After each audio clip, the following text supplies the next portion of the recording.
Well, good day to you. Yeah, or here I am, out on one of Orwell Motorcycles demonstrators that I've had for the week. Yeah, KTM 390 Adventure. Where do I begin? Well, I've been riding it all week and I feel like I know the bike quite well.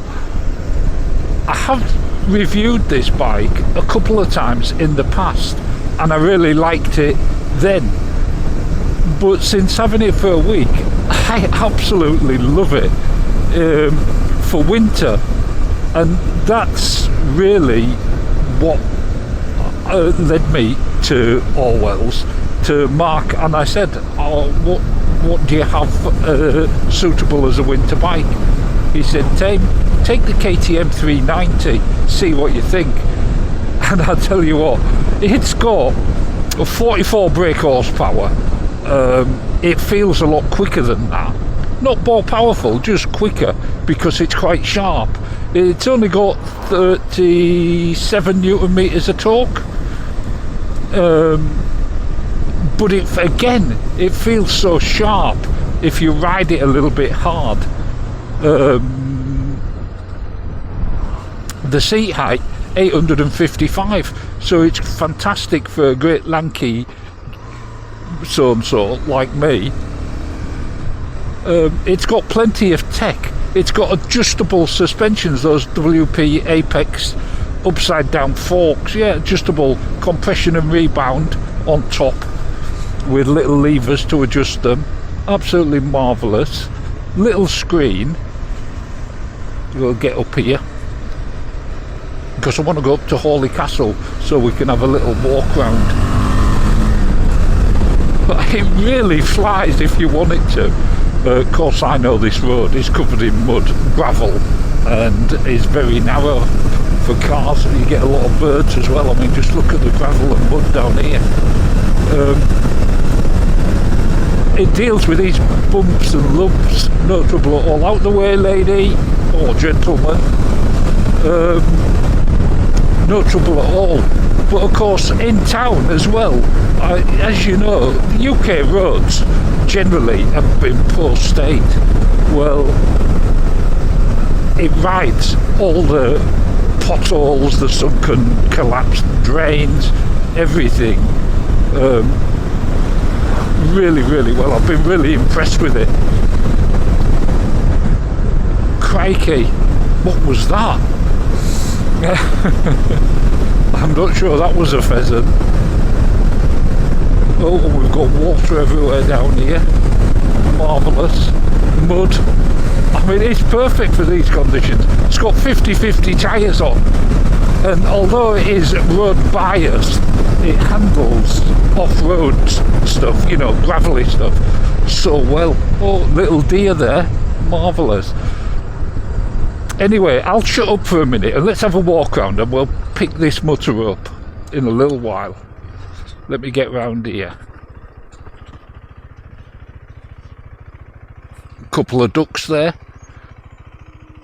Marvellous. Some gentlemen and a couple of ladies.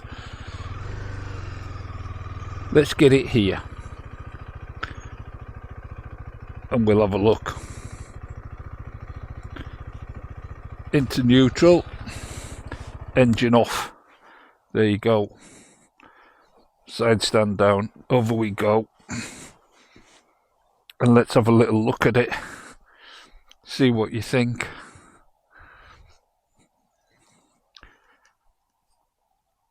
There you go, what do you reckon? KTM 390 Adventure. Those ducks like it. Marvellous. So here we are, KTM 390 Adventure. A good size, don't you think? Do you want to see me on it so you get an idea? I'm 6'2", and it's quite a stretch, but looks all right, doesn't it? I think. Don't look as much like a monkey on a bicycle as I do on Bertie, but you can see everything out the mirrors, no trouble at all. absolutely amazing. Let's have a look. Oh, kick the side. So what have we got? WP Apex upside down forks, adjustable, easy to clean alloy wheels, little bit of a sump guard plastic. In fact, just about everything is plastic, so if you drop it, you're not going to break anything. That marvellous engine, 44 brake horsepower, 37 newtons of torque, bi-beam brake on the front, single, seat, bit hard, 855 millimeters, but not too bad. Passenger, plenty of room for passenger, and these tyres, Continentals, 50/50, they seem really good on the road and on a bit of loose gravel. Absolutely no trouble. So let's have a look at the dash. Yeah, there you go. Turn it on. Got loads of tech on it. So you've got ABS switchable, traction control switchable. It's just absolutely wonderful. All the trip information. I'll tell you more about the lights and stuff when we get going. But what do you reckon? Yeah, the mirrors flat, hand guards. I mean, you can get these for about £4,500. What do you reckon? I mean, you know, it's a modern adventure style bike. Another point which we'll talk about when I get back on board. But there you go. I've been really impressed with it. I think it's got to be one of the best value bikes for the money you can buy. And if you are getting older and you're looking for something lighter and you're used to adventure bikes, this is a great step down. That's a step up, I reckon. Yeah. The screen, I think, is adjustable, but I don't know. I could do with a slightly bigger one, but being low, it reduces the buffeting. If it was a bit higher, not much higher, I'd get battered and I'd need it a lot higher to clear that. So it's okay as it is. Yeah, really, really impressed. Right, let's get back on board. Right, back on board. There we go. No dramas. Just push the start and it's off. Bi-ducts. Yeah, marvellous. So, where to start? Well, let's start with the headlamps, because it's a big concern for a winter bike. Because you go to work in the dark, you come home in the dark.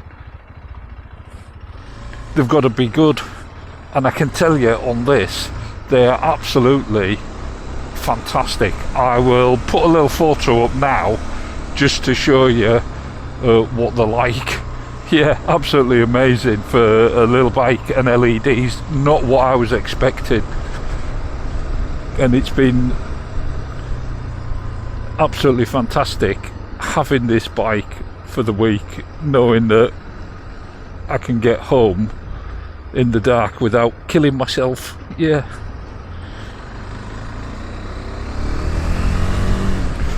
Like I say, the screen, it doesn't bother me because it's so low. I just get it on my chest a little bit. It has rained a lot while I've had it. That hasn't been a problem. It's kept most of the rain off me. It's got a good ground clearance, 200 mils, something like that. The suspension, even though it's adjustable, is absolutely fine. The potholes, everything like that, it just deals with it so well. Also at night with the lights, all the switch gears backlit as well, so you can see it down those dark country lanes. You're not fishing around for stuff. It's just absolutely dinky and light. Crikey, 160 kilos. I thought it's 170, but it's actually 160. By the time you've got fuel in, 14.5 litres of fuel it holds, and it actually sips at it. It really does. It's just, I just can't believe it that you get so much tech and quality stuff on such a cheap bike. And I know KTM built it down to a price, and it's built in India, but it's proven itself as well, hasn't it? It's proven itself. So we're going to go on to the A14. It's absolutely no dramas on the A14. Keeps up with the flow of the traffic and beyond, no trouble. Overtakes 70, not a problem. But what I'll do is I'll bring you back when I come back off the A14. Yeah, I think that's the best thing. But I'll keep you with me until...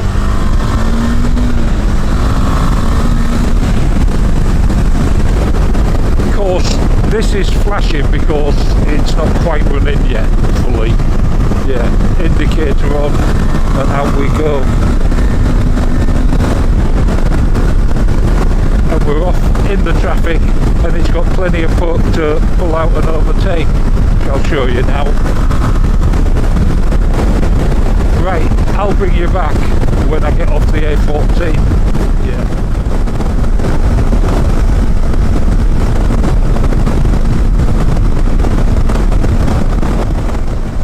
Right, I'm off the A14 now. So let's have a little bit more of a mutter about it. I can't tell you how much fun I have found this bike. It's just been absolutely incredible. If I was to describe the taste of it, this would have to be a good old-fashioned paper bag full of 3 for a penny sweets. You know, flying saucers, blackjacks, fruit salads, maybe a few jelly beans, a cow chew. Do you remember the cow chews? Yeah, one of those. That's what it would taste like. Yeah.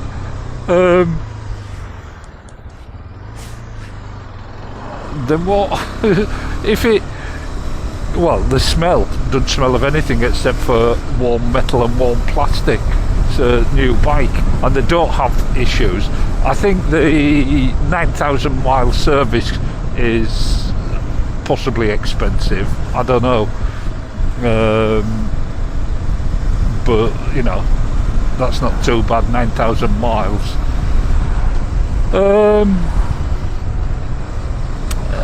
Then to look at, well, it looks like a KTM and it looks like an adventure bike, and it also sort of looks a little bit sporty, and I tell you what, it goes like hell. And I remember riding the RC390, the little race bike, absolutely loved it. Yeah, so to look at an adventure bike, and perfect if you are getting older biker that wants an adventure bike but wants something light, because they don't come much lighter than this. To touch and feel, lots of plastic, lots of shapes. It feels really good quality. It's got a bit of a tractorish feel to it. It feels like it will be reliable and you could go anywhere with it, which of course you could within reason. And then the sound, well, sounds like what it is, single cylinder, 4-stroke.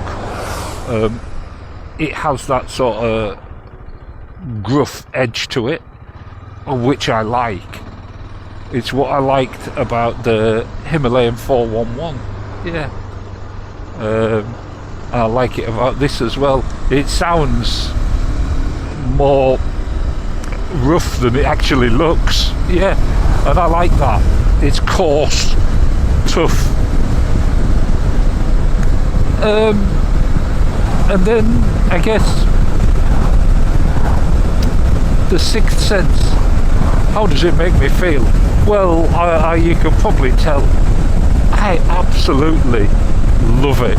I really do. Would I keep it? I'd most definitely. It's one of the most surprising bikes I have ridden. I think I liked it when I did the test ride on it, but to actually have it for a few days and do proper miles on it really pushes it beyond that. And it is a bike I would own without a shadow of a doubt. And brand new, I think you can get them for 4,400 for the WP version. The latest version I think is more, but I don't know. I'm sure you can get a deal. KTM produced about 200,000 too many bikes, so there's lots of deals to be had, and you're getting real quality. A bike packed with tech. And at Orwell's, you've got a fantastic dealer that, regardless of what happens with KTM, they'll be there for you. I'll bring you back when I get to Orwell's. Yeah. So not far now till we're back at Orwell's, and I just want to say again how surprised I have been by this bike and the way it handles. They're almost perfect for the Suffolk winter roads. It really has. It just deals with everything. No trouble at all. And its weight to move about and everything, it's just perfect and dead easy to clean. I've had to clean it a couple of times this week because we've had so much rain. But anyway, we're back now. Let me get it here, and we'll just have one last look at it. Into neutral, side stand down, over we go, engine off. Let's have a little look. So there you go, KTM Adventure 390 in silver and whitish. Yeah, here at Orwell, absolutely marvellous.